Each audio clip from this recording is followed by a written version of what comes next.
Maciuś, po jaki numer? Morbid Angel sprzedało prawa do swojej ostatniej okładki Blizzardowi. Cześć, tu Staszek z kanału Metalurgia. Witam Was w naszej nowej serii Cover Stories, która będzie dotyczyła historii powstawania metalowych i rockowych okładek. Niektórzy z Was pewnie zadają sobie pytanie, ale właściwie po co rozmawiać o okładkach? No przecież są okładki brzydkie, ładne, takie sobie, mniej takie sobie. Koniec końców i tak najważniejsza przecież jest muzyka. O ile taka opinia jest w jakiś sposób uprawniona, jest ona jednocześnie bardzo krzywdząca. To me, the cover's part of the piece. You know, the music on the CD or the record or whatever it is part of the presentation, and the other part of the presentation is the artwork. I've never really considered the two to be separate. Za niemal każdą okładką stoi jakaś idea jednej bądź wielu osób. Częstokroć są to też fascynujące historie, które opowiadają urzeczywistnienie tej idei. Zdarza się nawet, że okładka staje się bardziej rozpoznawalna od muzyki, którą prezentuje.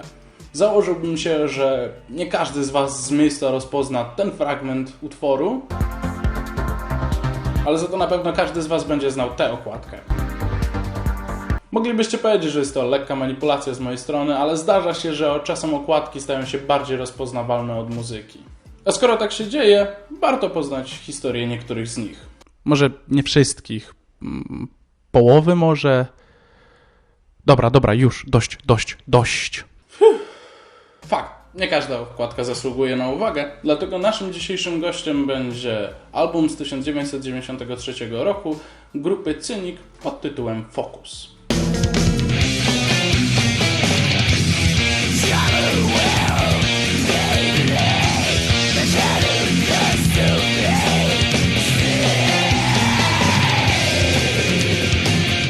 Wyobraź sobie, że jesteś nastolatkiem w latach 90. Z wypiekami na twarzy słuchałaś Altars of Madness, Soulside Journey czy Human. Niestety twoja ulubiona płyta z reguły będzie miała taką okładkę, albo taką. I wchodzisz do sklepu i w twoje ręce wpada płyta zespołu, którego nazwa nie za bardzo zachęca do mordowania ani popełniania przestępstw i widzisz taką okładkę. Szokujące, prawda?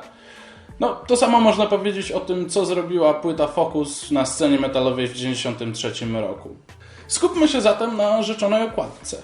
Jak to czasem zbywa, zespół wybiera okładkę już z istniejącego obrazu. Tak robiło na przykład Batory. Ze świeższych historii jedna z okładek Ghost Buff to już jest istniejący od paruset lat obraz. W przypadku Cynik jest to obraz Roberta Venosy pod tytułem Angelic Manifestation. Venosa był znanym artystą na długo przed powstaniem zespołu Cynik. Jego prace znajdowały się zarówno na wielkich międzynarodowych galeriach, jak i również w bardzo drogich prywatnych kolekcjach, zaś sam artysta miał rzesze fanów na całym świecie. Jednym z nich był młody chłopak Paul Masvidal, który później będzie znany jako założyciel zespołu Cynik. Muzyk opowiadał, że w młodości zbierał pocztówki z obrazami Venosy i wyklejał sobie nimi pokój. Decyzja o wyborze okładki do albumu zapadła na długo przed położeniem pierwszych riffów i zanim zespół w ogóle wszedł do studia. Paul skontaktował się z menadżerem Venosy, od którego otrzymał numer do artysty. I teraz na chwilę zatrzymajcie się i wyobraźcie sobie, jaka to musiała być ogromna rzecz dla wtedy jeszcze nastolatka. Nie wiem, jeżeli macie jakiegoś ulubionego artystę i dajmy na to, nie wiem, jeszcze Beksiński za czasów jak żył, albo gdybyście mogli, nie wiem, porozmawiać z Polokiem przez telefon. Wyobraźcie sobie, jakie to musiałoby być dla Was ogromne przeżycie. I właśnie tak opisał swoją pierwszą telefoniczną rozmowę muzyk z Venosą. Obaj artyści spotkali się w domu malarza i bardzo długo rozmawiali na temat, jak można komunikować muzykę za pomocą obrazu, jak łączy się muzyka i obraz i jak razem można stworzyć jedno medium za pomocą tych dwóch aspektów sztuki. Efektem ich rozmowy był wybór obrazu Angelic Manifestation jako okładki albumu Focus.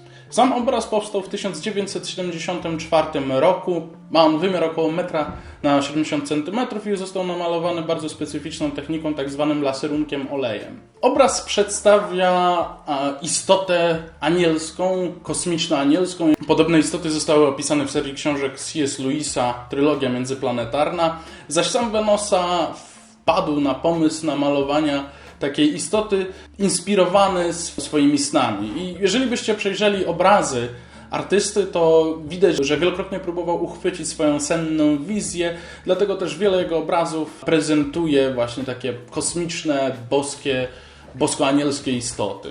Masvidal z miejsca złapał koneksję, to połączenie między jego wizją muzyki, między jego liryką a obrazem, to też wybór właśnie padł na Angelic Manifestation. Można powiedzieć, że cała ta konekcja sięga głębiej, ponieważ utwór Celestial Voyage był napisany, cytując tutaj Masvidala, w trakcie transu, medytacji, której podkładem były obrazy Venosy. To samo można powiedzieć o utworze Sentient czy I'm But a Wave Too. I o ile narracja faktycznie wskazuje na to, że ten obraz był jakiś wyjątkowy, wybrany, to tak naprawdę nie ma konkretnego powodu, dla którego akurat padło na Angelic Manifestation. Muzycy po prostu stwierdzili, że obraz świetnie rezonuje zarówno z ich liryką, jak i muzyką. Ku mojemu i Maciusia zawodowi zespół rozpadł się rok po nagraniu płyty i później mieli bardzo specyficzną historię. A to wznawiali działalność, a to zawieszali, a to znów wznawiali, a to znów zawieszali, wydając po drodze parę albumów. Ich najnowsza działalność to jest kolejny powrót, 2018 rok. Będziemy mieli przyjemność posłuchać nowej płyty Cynik. O ile mi na przykład najnowszy ich utwór bardzo się spodobał, to znaleźli się też tacy fani.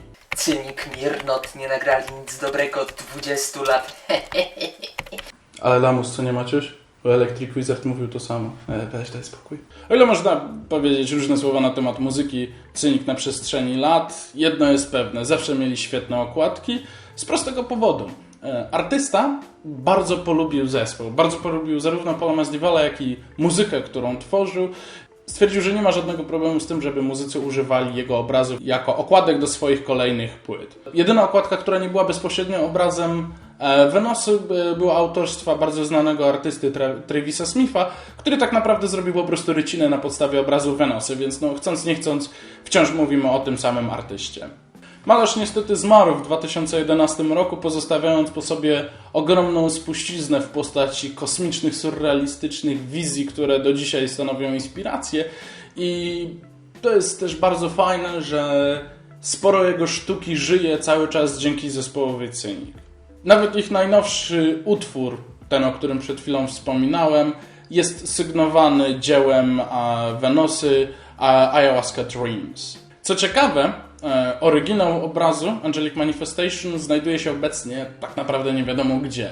Plotki głoszą, że jest w prywatnej kolekcji w Kalifornii, ale tak naprawdę nie ma żadnej potwierdzonej informacji, więc można nawet powiedzieć, że częścią spuścizny artysty jest po prostu muzyka Cynik, a dokładnie jej okładki. Nawet jeżeli mamy po prostu format samej okładki, to dalej te jego wizje trafiają do odbiorców. Niekoniecznie do fascynatów malarstwa, ale wciąż jego sztuka, tak jak wspomniałem wcześniej, żyje dzięki Cynik. Tutaj kończy się tak naprawdę nasza historia. Zaczęła się ona od dziecięcej fascynacji młodego chłopaka, który za parę lat stanie się założycielem jednego z najbardziej wpływowych zespołów oraz współpracy dwóch artystycznych wizjonerów.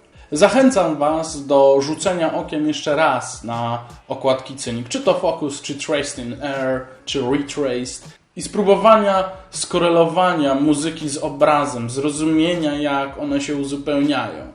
Odcinek powstał dzięki uprzejmości And Justice for Art, mowa o tej książce, której autor zgodził się na użycie materiału, który w książce się znajduje, na potrzeby odcinka.